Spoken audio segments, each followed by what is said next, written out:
Abantu ab'enjawulo bakungaanidde Nankuwadde mu Wakiso okufuna obujjanjabi obw'obwereere mu lusiisira lw'ebyobulamu olwategekeddwa ab'ekitongole ky'obwannakyewa ki Action Africa.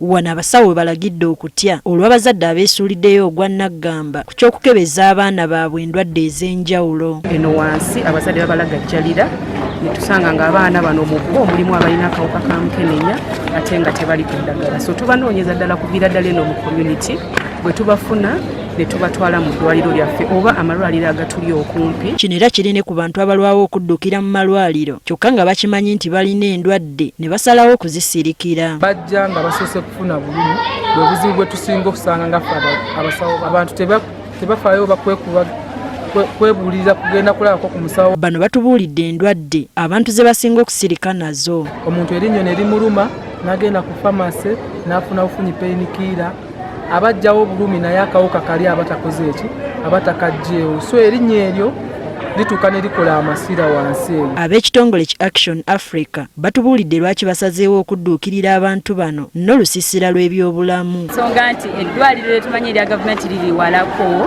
twasembezaako obujjanjabi buno era nga tukikola emirundi 2 mu mwaka. Bo abajjanjabiddwa bagamba obuzibu obubagaana okugenda mu malwaliro z'ensimbi ezibasabibwa bo ze batalina. Saavisi ze bakuwa olina kugendayo bugenzi ne bakuwandikira ne bakeberako ne bakuwandikira amaddagala ne batakuwa ddagala n'obanga olina okugenda okwakisesinga eddagala mu famasi wonna woba osobodde. Tulinawo eddwaliro lyakumpi muba lya gavumenti ate era ne woba oligenzeemu ofunayo nga panade ebirala tobifuna. Gavumenti tetuyambye. Era basiimye obujjanjabi obubaweereddwa. Kuba tubufunye nga bwabwereere abaana abajjanjabi ebiguuna babawadde eddagala ly'ebiwuka abasazeeko enviiri. Era twebaza ab'ekitongole kino ekya Action Africa olw'obuyambi batuwadde ng'abatuuze ffenna awamu. Abantu abasoba mu 200 okuli n'abaana abato be bafunye obujjanjabi obw'obwereere. Teddy Nakaliga agafeeyo ku Spark TV.